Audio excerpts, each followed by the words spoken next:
history hurtled through our solar system. The fate of the world hangs in the balance after a comet strikes Earth. But this vision of a dark future also reflects a bright outlook many entertainment companies from the United States have about markets in Asia. Los Angeles-based Mar Vista Entertainment launched global sales for the film at the March 2014 Hong Kong Film and Television Market. And they're not alone. The 18th edition of the event, also known as Filmart, welcomed a record 46 U.S. exhibitors, 36 of them grouped in the American Pavilion, where major players like I Am Global secured distribution deals for major releases, like cutting-edge thriller Lock. It's more of a high-end art house starring Tom Hardy. It's a British production. It's very unique in that the whole movie, 90 minutes, real time, it's one guy in a car.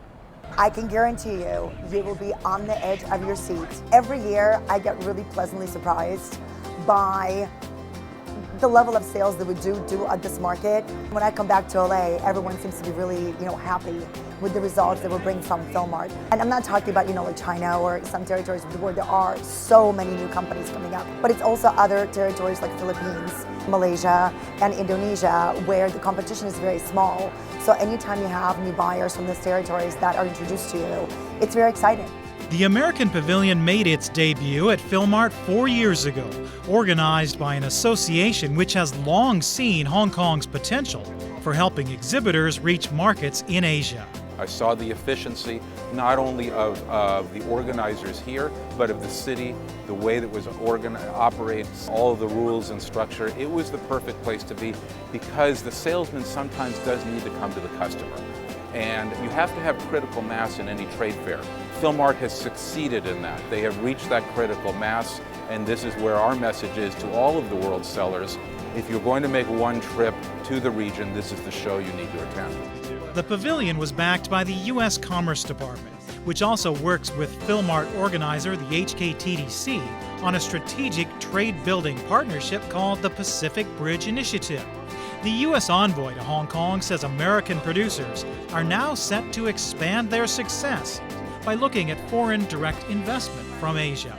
Our local staff were here in part because of seed money from HKTDC under the Pacific Bridge Initiative come from all over the region, from Mumbai all the way up to Tokyo. What our American exhibitors were telling me is that they're getting really strong demand from all over the region. China's most significant. There's a real strong interest now in getting Chinese investment in particular. Foreign direct investment in the United States. The U.S. government has this initiative at the federal level to attract foreign direct investment. Hong Kong is the place to be for that for us as far as China is concerned, because not only does Hong Kong have its own investments in the U.S., but 60% of mainland FDI comes through here on the way out. So this is the place for our filmmakers to be if they want to tap into that.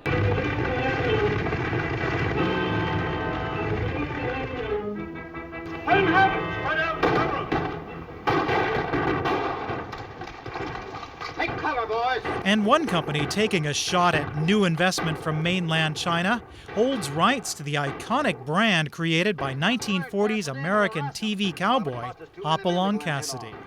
We would like to embark on licensing and bringing back the character of Hopalong Cassidy with new movies, with a U.S.-Chinese joint venture, joint effort, refurbish the license, bring it into the 21st century. I think this was a good decision to come. I especially appreciated the seminar that was organized yesterday because it was professionally done, genuine interest was generated. I decided to come to Hong Kong because I was told by one of my business associates who was already doing business in China and in Hong Kong that this is a market that is waking up, is expanding, and a lot of financing available. And I hope that that is true. Get tired tenderfoot?